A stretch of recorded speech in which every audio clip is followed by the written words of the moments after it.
Hello everyone.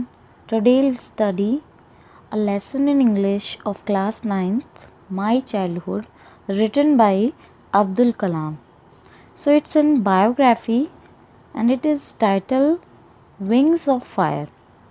And the chapter My Childhood talks about the childhood of APJ Abdul Kalam. APJ Abdul Kalam, you very well know, he was the President of India and a great scientist. So APJ talks about his upbringing in this chapter, his parents and siblings. He tells us about his friends and all those things that influenced his childhood. सो ये biography है जो कि APJ Abdul Kalam की जो book थी wings of fire वहाँ से ली गई है। और ये जो चैप्टर है आपका माई चाइल्डहुड, ये जो चैप्टर है ये APJ अब्दुल कलाम के चाइल्डहुड, उनके बचपन के बारे में बताता है। और जैसा कि आप बहुत अच्छे से जानते हैं कि APJ अब्दुल कलाम प्रेसिडेंट थे इंडिया के और वो एक बहुत ही बड़े साइंटिस्ट भी हुए। सो उन्होंने इस चैप्टर के थ्रू अपने जीवन में जो भी उतार चढ़ाव देखे हैं, अपने दोस्तों के बारे में बताया है और उन सारी चीज़ों के बारे में बताया है जिन्होंने उनके चाइल्डहुड को इन्फ्लुएंस किया। सो with this background let's begin the chapter. I was born into a middle class Tamil family in the island town of Rameshwaram in the erstwhile Madras state. So here APJ Abdul Kalam is saying कि he was born into a middle class Tamil family and his place of birth Rameshwaram is an island town in the state of Tamil Nadu in the Bay of Bengal. So today we know the state as Tamil Nadu, but when he was born at the time the state was known as Madras state. सो इसमें बताया है कि APJ Abdul कलाम जो थे वो एक middle class family के अंदर पैदा हुए और उनका जो बर्थ प्लेस था वो था रामेश्वरम, जो कि एक आइलैंड टाउन था। कहाँ पर? तमिलनाडु में, जिसे कि पहले मद्रास स्टेट के नाम से जाना जाता था, लेकिन जब इनका जो बर्थ हुआ था तब उसे मद्रास स्टेट के नाम से जाना जाता था, लेकिन आज हम उसे किस नाम से जानते हैं? Tamil Nadu. So my father, Jain Ulabdin, had neither much formal education nor much wealth.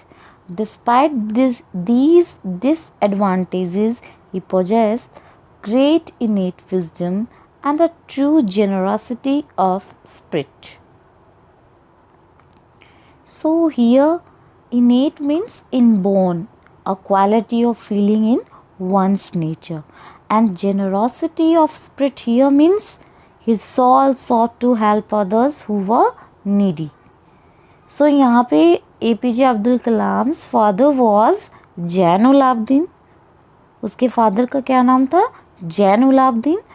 And APJ Abdul Kalam says that his father was not very rich, but he did not have wealth, he was not highly educated, but despite these disadvantages, he had some other qualities. He was naturally very wise and was generous too.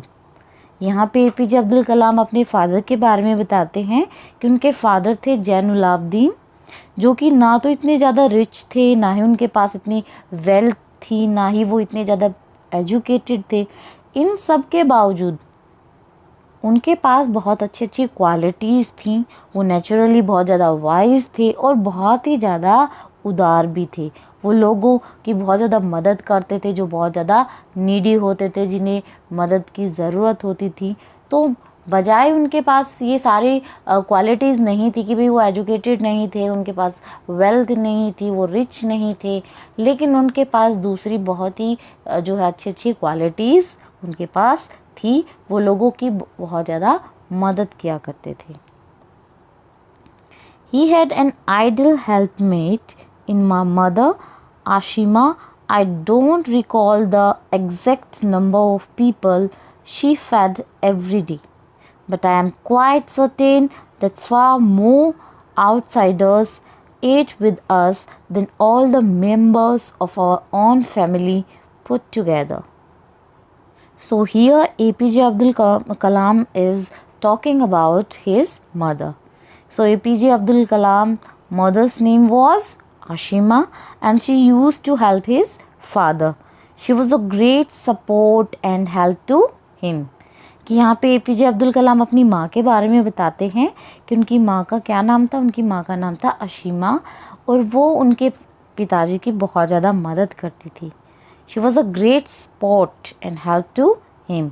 कि वो उन्हें बहुत ज़्यादा support देती थी, बहुत ज़्यादा उनकी हेल्प करती थी. और यहाँ पे वो कहते हैं कि APJ Abdul Kalam's mother was also generous too and kind hearted. Every day she use to feed a lot of people. कि APJ अब्दुल कलाम की मदर बहुत ज़्यादा काइंड हार्टेड थी, बहुत ज़्यादा उदार थी, बहुत ज़्यादा दयालु थी और वो रोज़ाना बहुत सारे लोगों को खाना खिलाया करती थी. She fed a greater number of people from outside than the total number of members in their family. कि घर में जो उनके फैमिली के मेंबर्स थे उनको खाना खिलाने के साथ साथ जो बहुत ही ज़्यादा मात्रा में जो बाहर के लोग होते थे वो उनको भी खाना खिलाती थी. यानी कि एग्जैक्ट नंबर APJ अब्दुल कलाम कहते हैं, मुझे याद नहीं है कि वो एक दिन में कितने ज़्यादा लोगों को खाना खिलाया करती थी. इस बारे में मैं आपको नहीं बता सकता हूँ. लेकिन हाँ, मुझे मेरी माँ की वो क्वालिटीज़ पता हैं कि मेरी माँ बहुत ज़्यादा जेनरस थी, मेरी माँ बहुत ज़्यादा दयालु थी. I was one of many children, a short boy with rather undistinguished looks and born to tall and handsome parents. So here undistinguished means ordinary or common. So Abdul Kalam had many siblings and he describes himself that he had short height and common looks. He didn't have any exceptional looks. On the contrary, his parents were very tall and handsome. They were very good looking and APJ did not inherit their physical qualities.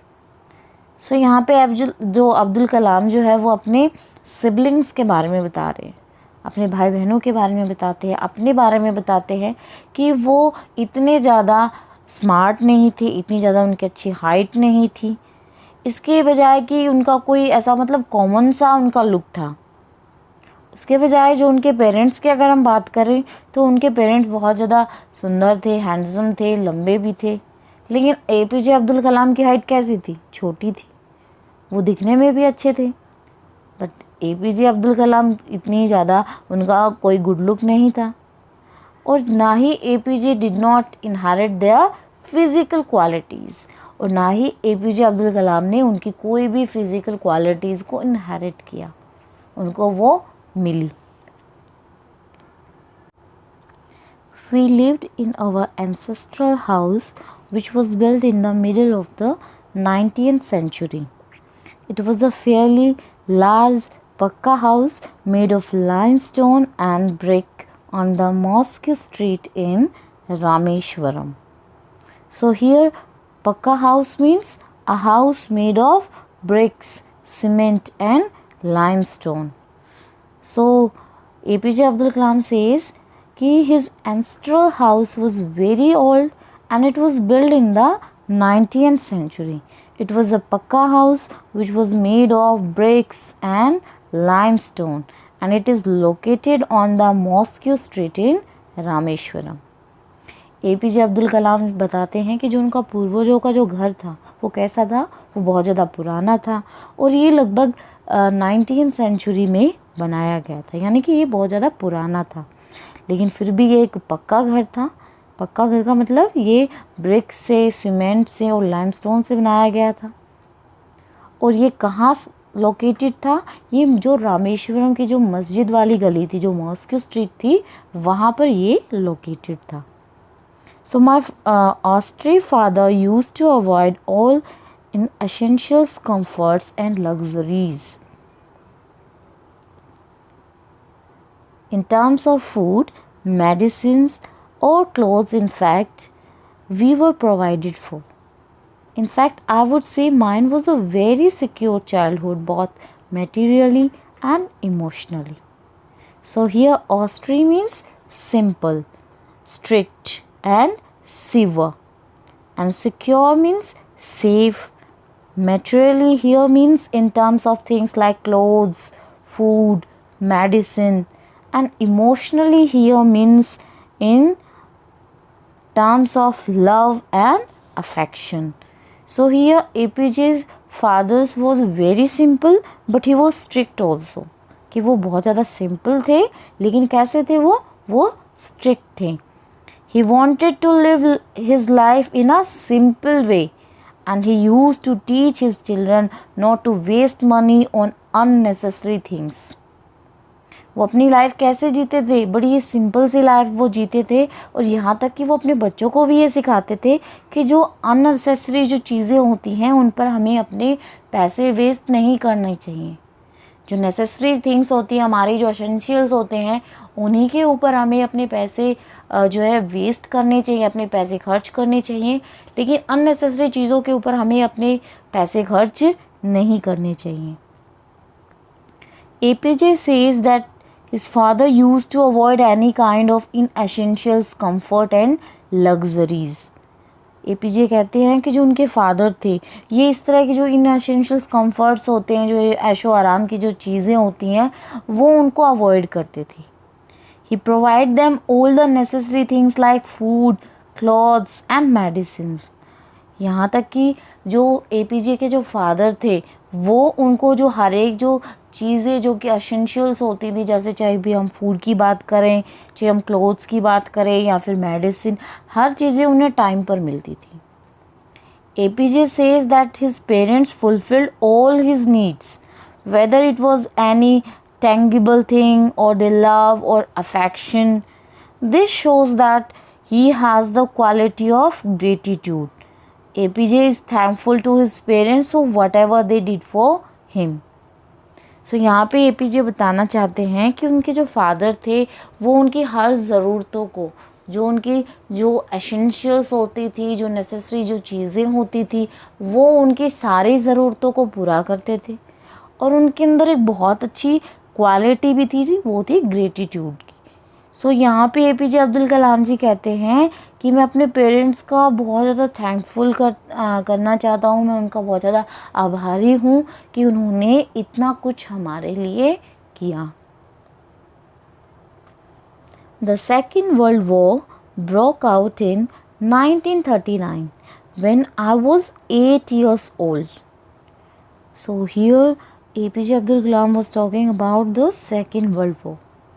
So APJ Abdul Kalam says when he was 8 years old, the Second World War broke in the year 1939. So we can calculate that he was born in the year 1931. कि जब वो पैदा हुए थे तो वो कितने साल के थे, वो 8 years old थे जब सेकेंड वर्ल्ड वॉर शुरू हुआ था. तो यानी कि उनका जन्म कब हुआ, 1931 के अंदर. For reasons I have never been able to understand, a sudden demand of termite seeds erupted in the market. I used to collect the seeds and sell them to a provision shop of Moscow Street. A day's collection would fetch me the princely sum of 1 anna. So here termite seeds is a kind of fruit. And princely sum means generous amount here. Here ironic. And anna means an old Indian coin worth about 6 पैसे. कि जो 6 पैसा कितना था होता था 1 आना, 1 आना. सो यहाँ पे APJ Abdul Kalam says the demand for termite seeds increased in the market. कि जो termite जो seeds थे, जो इमली के जो बीज थे, उनकी जो डिमांड थी मार्केट में एकदम से बढ़ गई थी. So APJ used to collect and sell the termite seeds to a provision shop located on Mosque street.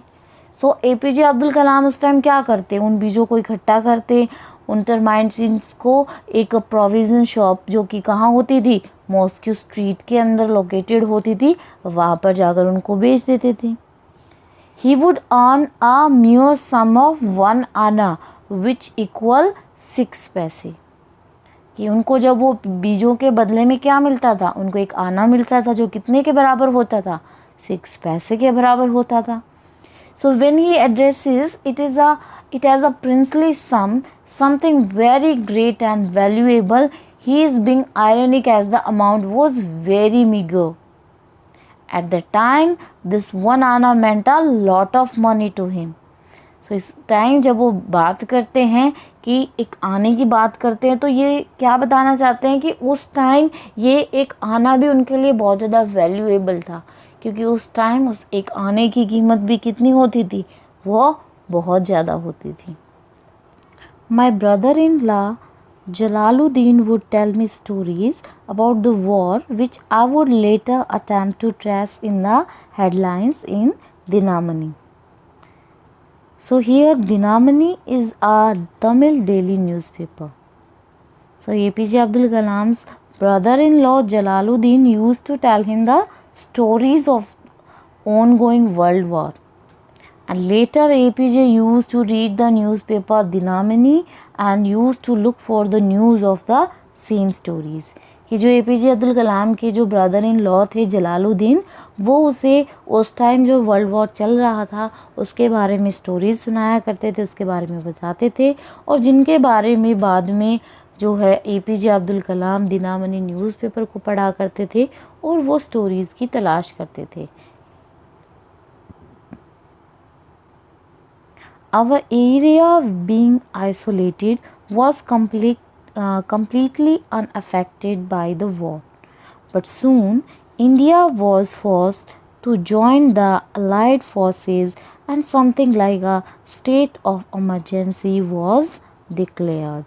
So here isolated means lonely, cut off, and Allied forces mean the armies of UK, USA and Russia during the second world war.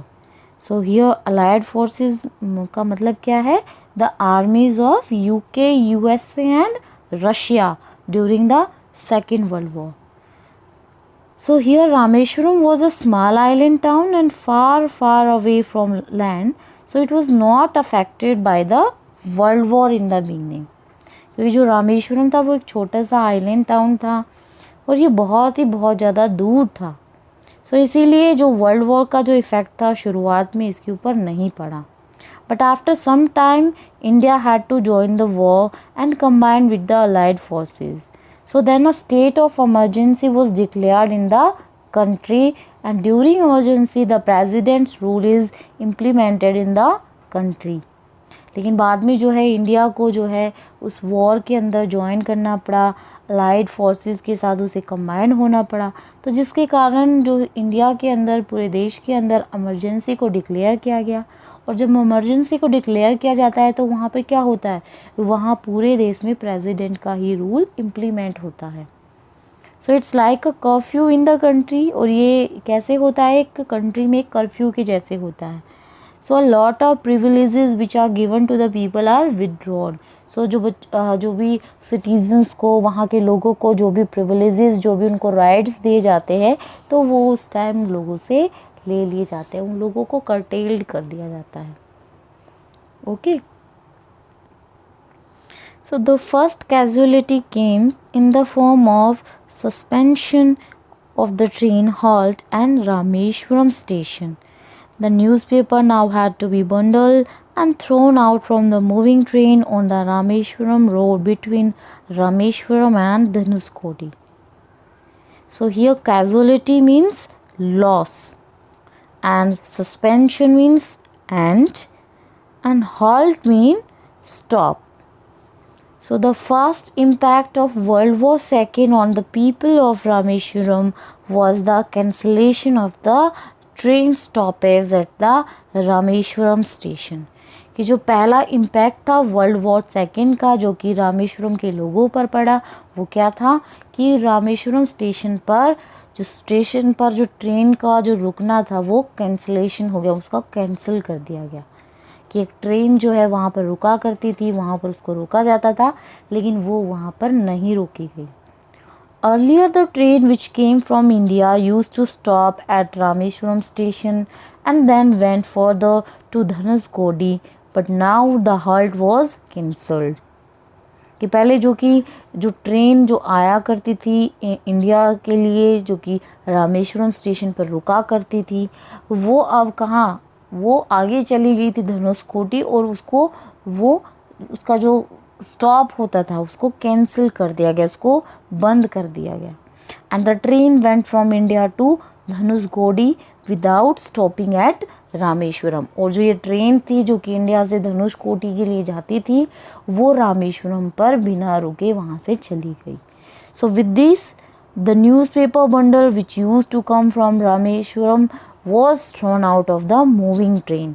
इसलिए क्योंकि जो Rameswaram station पर जो कि train नहीं रुकी और जिसमें जो न्यूज़पेपर के जो बंडल आया करते थे, वो उस चलती हुई ट्रेन से बाहर नीचे की तरफ फेंके गए as it reached Rameswaram road. और इस तरह से ये रामेश्वरम रोड पर पहुँचे.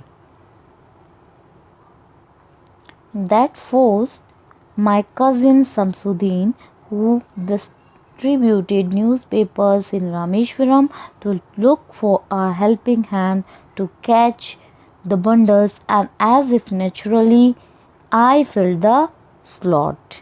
Samsudeen helped me earn my first wages.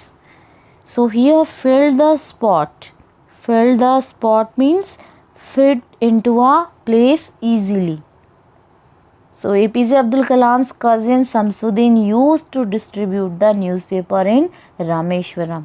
कि APJ अब्दुल कलाम के जो कज़िन थे शमसुद्दीन, वो क्या करते थे, वो रामेश्वरम के अंदर न्यूज़पेपर बांटने का काम क्या करते थे. So as the train stoppage was cancelled and the newspaper bundle was thrown out of the moving train, he needed someone to help him catch it. क्योंकि जैसे कि जो ट्रेन थी वो उसका जो स्टॉपेज था उसको कैंसिल कर दिया गया था. सो जो न्यूज़पेपर का जो बंडल था जो कि चलती हुई ट्रेन से फेंका जाने वाला था, उसको पकड़ने के लिए उसे किसी मदद की ज़रूरत थी जो कि उसे पकड़ सके. So APJ helped Shamsuddin by catching the bundle and distributing the newspaper. So इस टाइम APJ अब्दुल कलाम ने शमसुद्दीन की मदद की उस बंडल को पकड़ने में और उन न्यूज़पेपर को डिस्ट्रीब्यूट करने में. So in return Shamsuddin paid him a salary which was APJ first earning. So इस तरह से शमसुद्दीन ने APJ अब्दुल कलाम की मदद की उसकी पहली कमाई को लेने में. जो उसकी पहली कमाई थी उसको पाने में उसकी मदद किसने की थी, शमसुद्दीन ने. सो ये तक था आपका फर्स्ट पार्ट. यहाँ तक मेरे ख्याल से आप लोगों को क्लियर हो गया होगा. सो उसके बाद हम नेक्स्ट पार्ट हमारे नेक्स्ट वीडियो में करेंगे. तब तक के लिए keep learning and keep practicing at your home. And if you have any doubt regarding this part, you can comment me in the comment section.